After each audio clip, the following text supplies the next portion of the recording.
Well, I may have screwed up a couple of the pronunciations in this particular chapter, but the whole idea and just the thought process behind this system is excellent. This is Naruto number 79, the Hyuga Clan. Well, the shit keeps getting thicker. Pretty soon I'm gonna have to get an extra shovel in here. Well, hello, my brothers and sisters and prospective Chunin and those of the Hyuga Clan and masters of attacking the Kirakai? I don't even remember. I, as always, am Jim, here to bring you another review on the awesome and really just intricately woven and wonderfully realized tale of Naruto.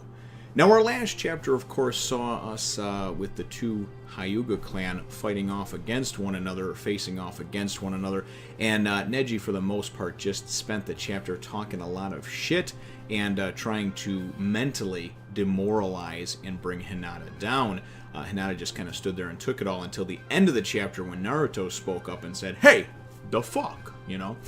So that's how the chapter left off, and that's right where the chapter picks up. It's actually kind of nice because Naruto, kind of given a little positive vibe, wound up really breaking Hinata, at least momentarily, it looks like, out of her shell. Because even he's like, it's pissing me off, and I'm not even the one fighting. You're the one that needs to be getting angry about this. He can't be talking shit about you, And as these two start to go at it, and then he winds up, Neji says, he says, "Listen, I give you one last chance. Do you want to withdraw?" And she says, "No, I'm not gonna give up. I'm not gonna turn back. That's not the way of the shinobi. It's not the way of my clan, right?"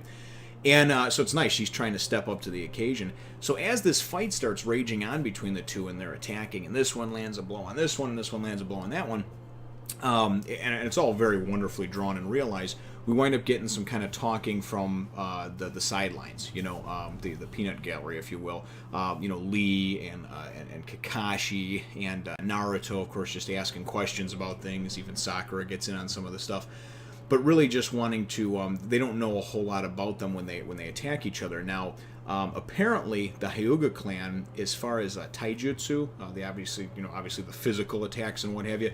They, instead of employing the type that like Lee and his clan use, which is pretty much all like bones and broken bone, they refer to it as like broken bones, bruises, and beatings. They employ the Juken, the gentle fist, right? And that's where they use that when they came in with that term over here, and it looks like it's Kirakukai.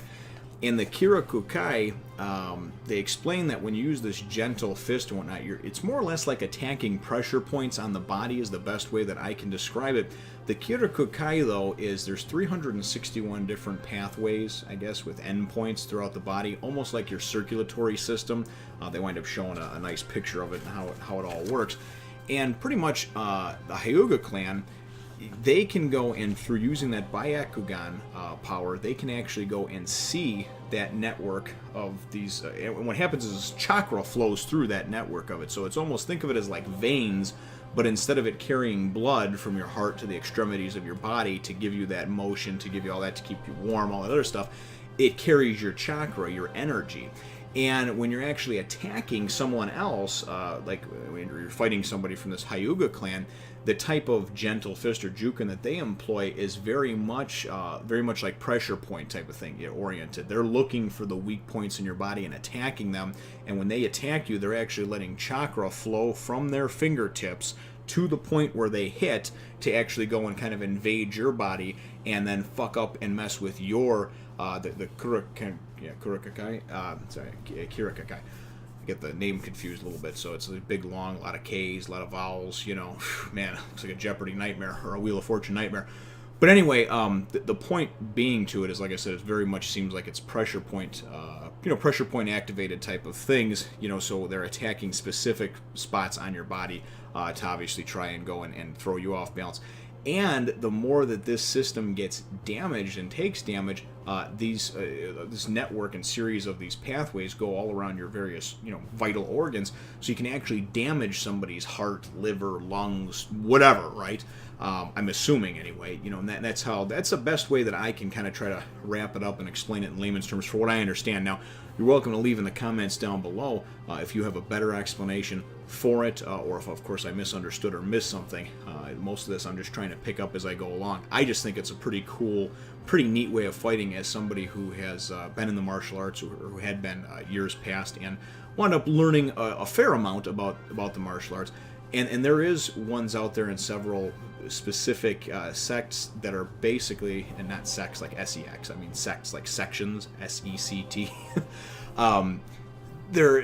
And divisions and things like that that focus primarily on things that are pressure point oriented, nerve endings, that sort of thing. And that's about the closest that I can describe as far as what they're looking at, because they're kind of trying to hit these chakra points and what have you. So anyway, the point is that a small, what looks to be like a small wound or a small punch, hit, kick, whatever that's landed in battle can turn out to be something. It damages your organs and you can't repair them in battle. So basically it's like it's almost like a poison, you know what I mean? Once you get damaged, it takes its toll on you during the course of the battle, and ultimately winds up, leading to your demise.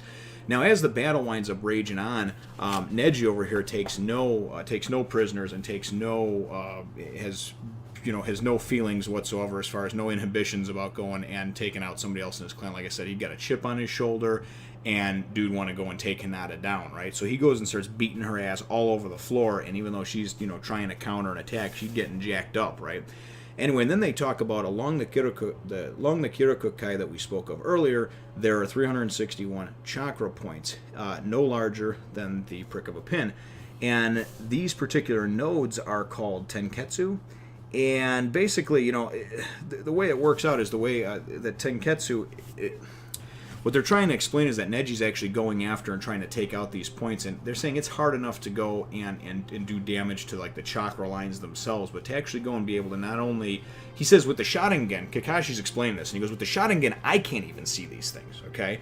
So, number one, Neji's next level, okay? He really is, because, and him being the best the Hyuga Clan's ever had to offer, a lot of people are going, yeah, this dude can back that shit up. And the whole reason being is because this dude can actually go after those endings, those points and whatnot, and actually try to or strike them with accuracy in the midst of battle and combat while you're moving back and forth. So anyway, it's not looking too good for Hinata. She winds up going down looking like she's going to be down and out. She's spewing blood from her mouth. At the end of the chapter, he goes and asks her, if she wants to give up again. And what I like, though, man, and what I really liked about her for a character that I don't know all that well, is that, she has a lot of resolve. We find out because she goes and she says, no. Let's see here. She says, go. I'd never go back on my word, because that's my shinobi way, too. So, regardless of what her past doings are, she obviously has a lot of strength. She has a lot of resolve and a lot of strength of heart. And you certainly got to like that heart and that character from her. But, man, you just wonder, how overmatched are you in this? Or do you have some tricks up your sleeve? I sure as shit hope that she does, because, as I said, it brings a smile to my face. I certainly like rooting for the underdog. So, and it is what it is. Maybe other people hate her. Maybe they love her, I don't really know. I'm sure that we got fans, on both sides of the coin, but that's just my personal opinion. So I certainly am looking forward to turning the page here in the next one. And again, there was something else that I had wanted to mention as well, and for some reason I completely forgot about it now. As this battle wound up raging on. Oh, that was what it was I was going to talk about. Even Lee, because remember when Lee said he talked about how he thought that the strongest candidate for the Chunin exams was on his team? He wasn't referring to himself. He was referring to Neji. He was basically saying, yeah, dude, I'm even scared of this dude. And we know Lee is on some next level shit too. So definitely very, very cool stuff. That's where the chapter ends off over here. My chapter question for you, though, brothers and sisters, is what are your thoughts on the deep explanation that Kishimoto obviously gave us here about the Hyuga clan and obviously their style and how they attack in the Kurakukai and those sort of things. Let me know what your thoughts are in the comments down below. Feel free to hit the thumbs up, the like button if you should think that I deserve it, and subscribe if you haven't done so already. We look forward to catching all of you in the next Fun Nation. Remember to take a look at my other channels, and as always, thanks for watching.